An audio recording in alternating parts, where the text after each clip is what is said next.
how are you? I hope you are fine. So in this video we will discuss about center-state relations. Okay. So let's start. Restructuring the central-state relation is one more way in which federalism has been strengthened in practice. Okay. So central state is a relation.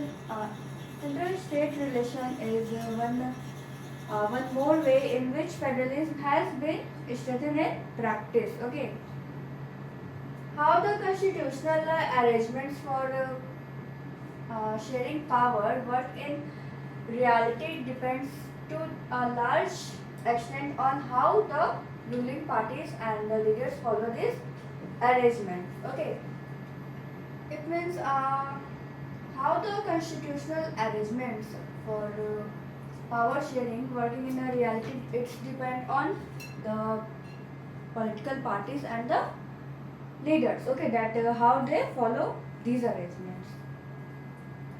For a long time, the same party ruled both at the central and in most of the states. Okay.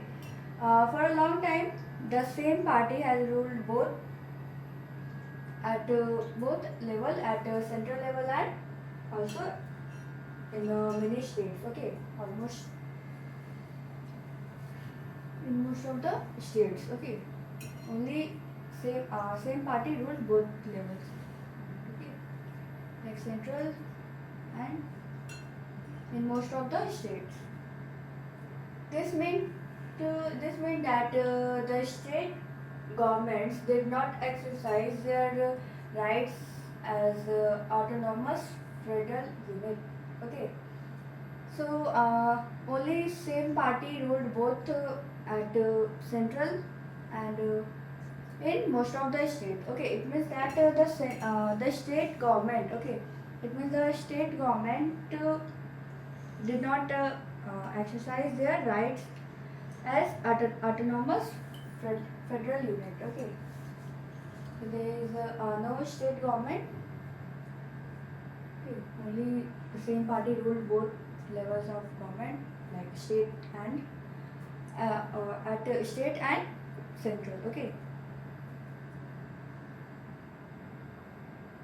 As and when the ruling party at the state level was different, the parties that ruled at the center tried to undermine the power of the states. Okay. So when the ruling party at the state level was different, okay, then what happened? The central level tries to undermine the power of the state. Okay, state government.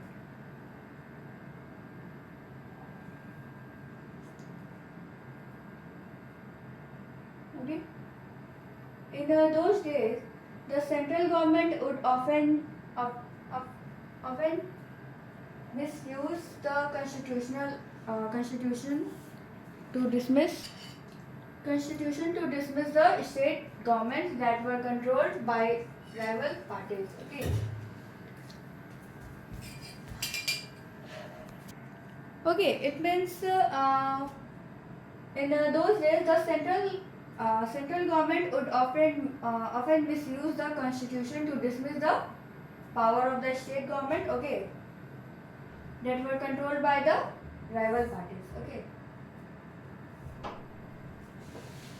So in those days, the central government would often misuse their constitution. Okay, to dismiss the state government. Okay. And that were controlled by the rival parties. Okay. This mind the spirit of federalism. Okay. Now let's see further. All these changes significantly after 1990. Okay.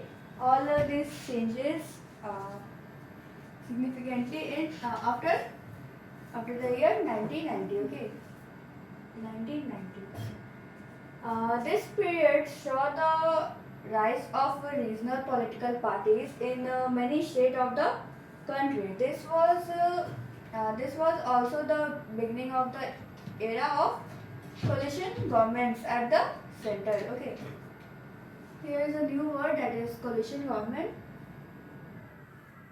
Coalition government here is given. Coalition government, it means a government formed by the coming together, okay, of at least two political parties, usually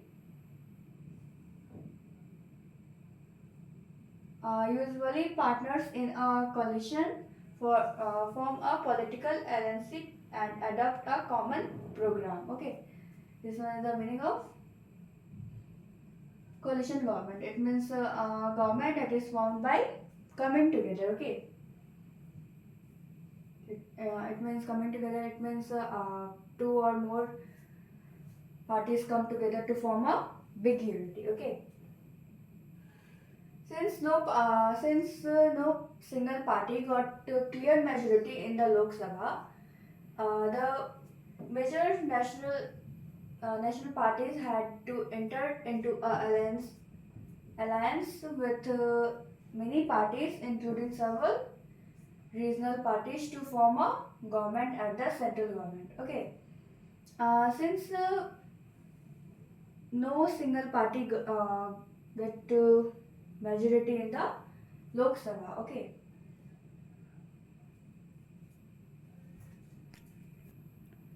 Okay, because no single party get clear majority in the Lok Sabha. So that's why the coalition government is formed. Why coalition government is formed? Because no single party got clear majority in the Lok Sabha. Okay. So many parties together come together and form coalition government. Okay. The central government. Okay. That is the reason behind it to form a coalition government. This led to a new culture of power sharing and respect for the autonomy of state government. Okay. So this coalition government leads to a new culture of the power sharing. Okay, and respect for the autonomy of the state government.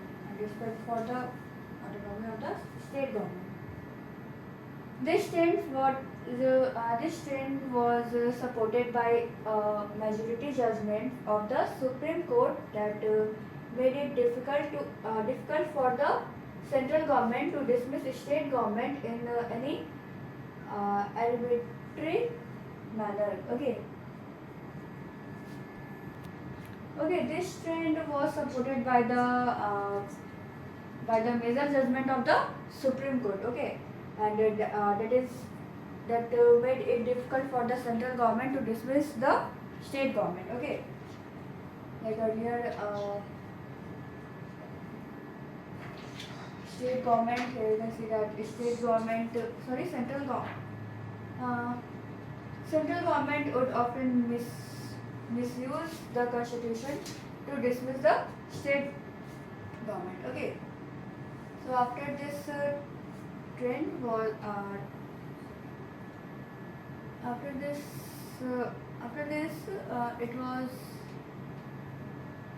this trend was supported by the by the major judgment of Supreme Court, and it made difficult for central government to dismiss the state governments. Okay, in any arbitrary manner. Okay, arbitrary manner. Okay, thus federal power sharing is more effective today than it was in the earlier year after the constitution came into the fold. Okay, thus the federal power sharing is more effectively today. Okay,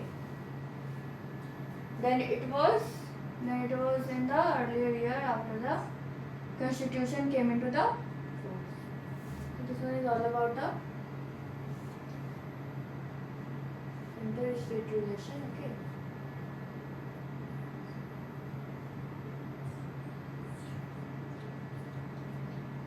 Now let's see linguistic diversity of India. Okay. How many languages do we have in India? Here is a question that how many languages do we have in our country, in India? Okay. So there are many languages. Okay. The answer depends on how one counts it. The latest information that we have informed the census of India held in 2011. This census recorded more than 1,300 district languages, which people mentioned as their mother tongue. Okay, mother tongues. So in the census of India held in 2011, this census recorded that more than 1,300 district languages which people mentioned as their own mother tongue language. Okay, mother tongue. Okay. These languages were grouped together under some major languages. For example, like Bhojpuri, Madhi,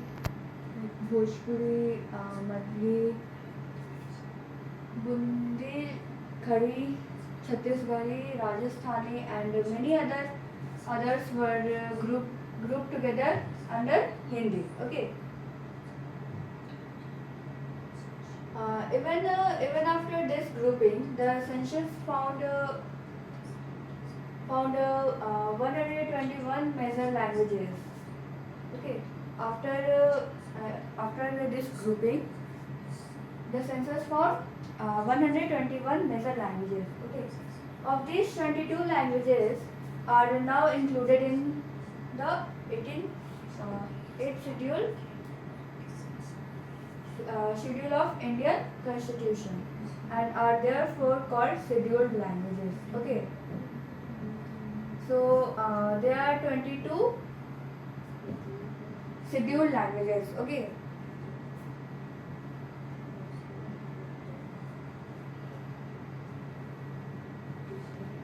Other are called non-scheduled languages.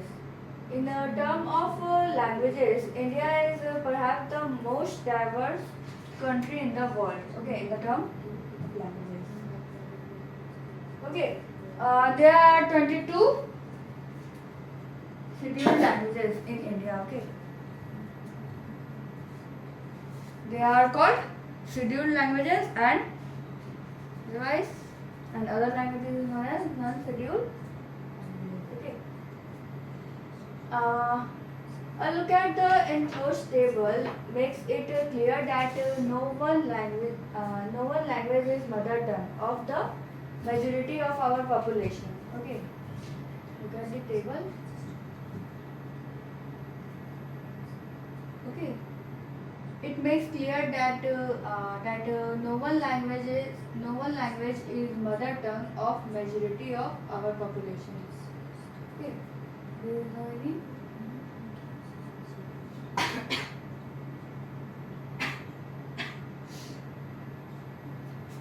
No language is mother tongue. Okay. The largest language, Hindi.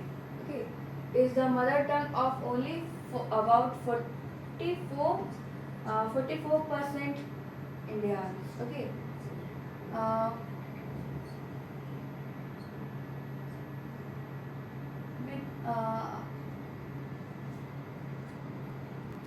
Hindi is not our mother tongue language. Okay. Hindi is mother tongue of only about 44% Indian. Only 44% Indian. Okay. Okay. It means only 44% Indians.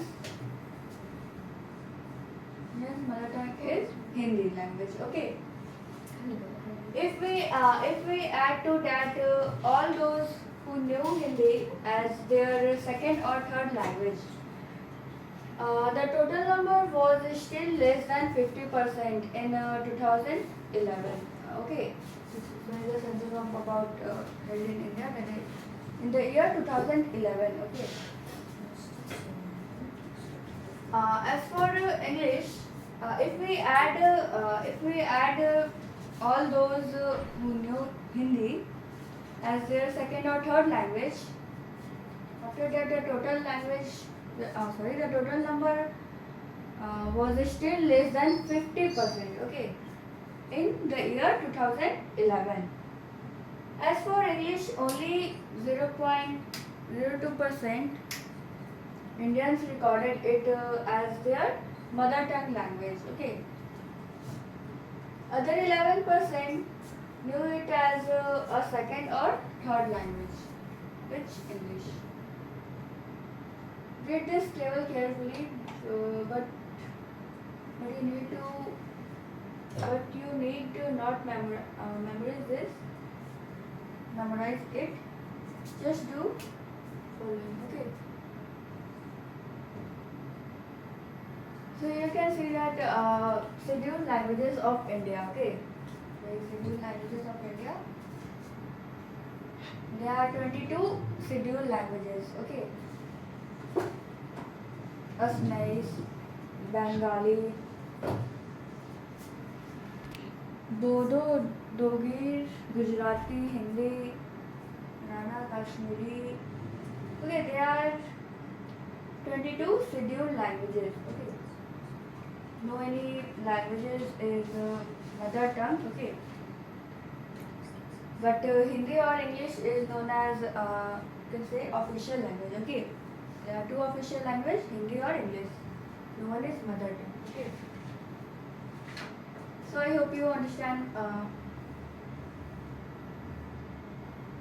So I hope you understand about central-state relation and about linguistic